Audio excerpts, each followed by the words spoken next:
Assalamualaikum warahmatullahi wabarakatuh. Perkenalkan, nama saya Sarus Campurnama dengan NIM 230401040009. Dari sini saya akan menjelaskan terkait dengan mata kuliah Filsafat Kewarganegaraan. Baik, saya langsung saja dengan pertanyaan yang pertama.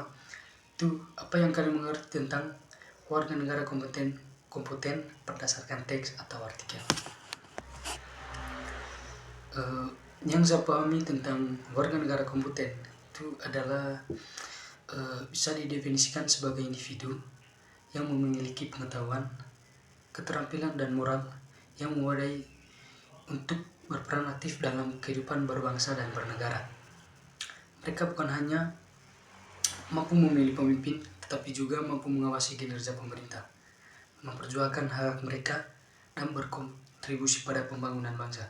Nah, jadi masyarakat itu bukan hanya untuk memilih pemimpin, tapi juga itu mereka itu bagaimana mereka mengawasi kinerja pemerintah itu. Misalnya ada pemerintah yang melakukan proyek atau jalan, mereka juga itu masyarakat itu harus mendorong bagaimana pemerintah itu melakukan proyek yang benar dan mana yang salah. Dan juga masyarakat itu harus memperjuangkan hak-hak itu.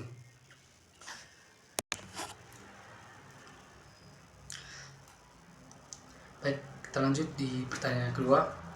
Itu situasi apa yang terjadi dalam Republik Indonesia saat pemilu tahun 2024? Apakah ada keganjilan? Yang Anda temukan bila ada, tuliskan apa saja keganjilan dan beri penjelasannya berdasarkan data dan fakta.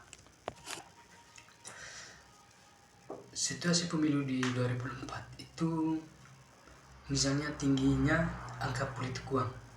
Nah, dulu pada tahun 2024 itu adanya misalnya serangan fajar.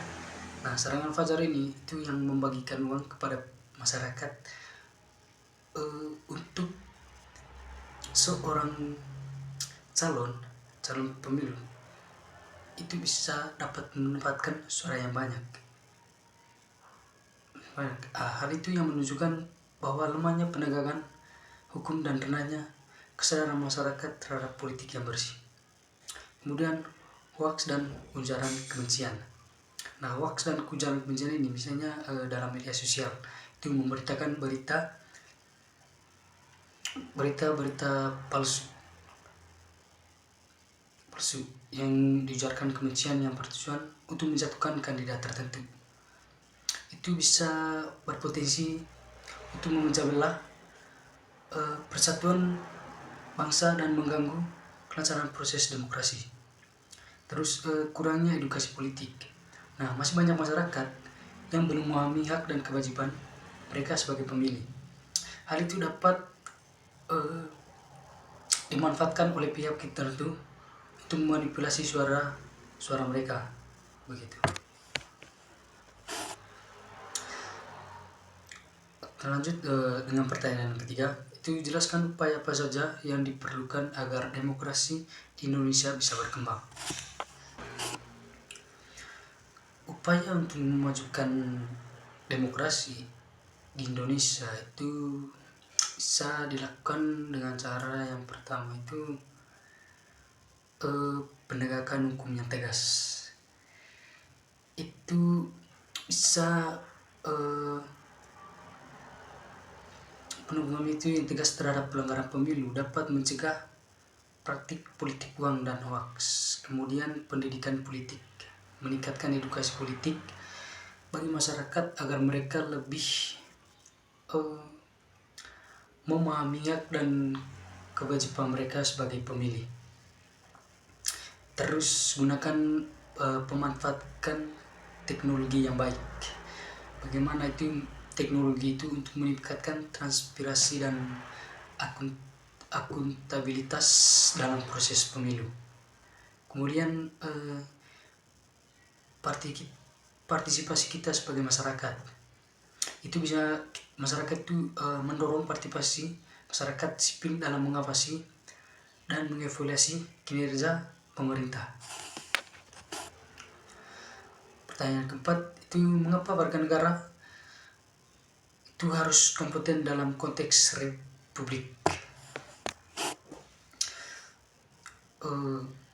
Jadi kita sebagai masyarakat itu harus mampu atau kita lihat itu bagaimana memilih pemimpin yang tepat.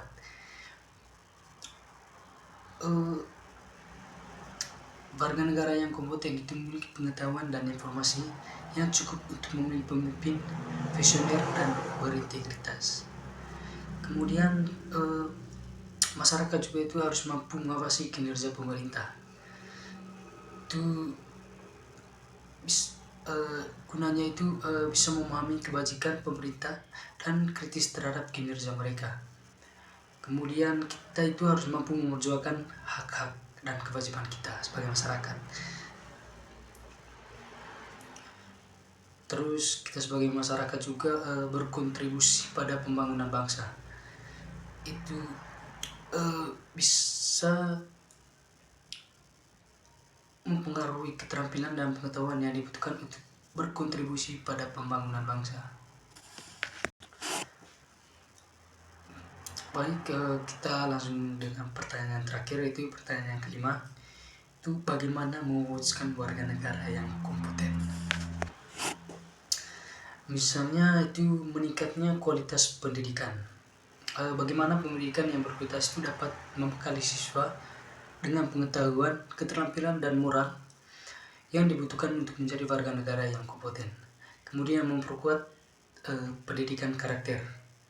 Itu dapat menanamkan nilai-nilai dan kebangsaan pada siswa sehingga mereka menjadi warga negara yang bertanggung jawab dan berintegritas di masyarakat. Kemudian mendorong partisipasi masyarakat. Itu untuk berpartisipasi dalam kegiatan sosial dan politik sehingga kita sebagai masyarakat itu memiliki pengalaman dan pengetahuan yang dibutuhkan untuk menjadi warga negara yang aktif.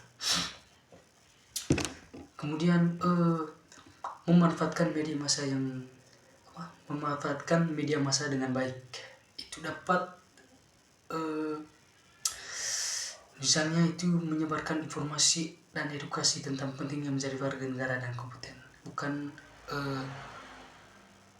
memberitakan berita-berita hoax. Gitu. Sekian.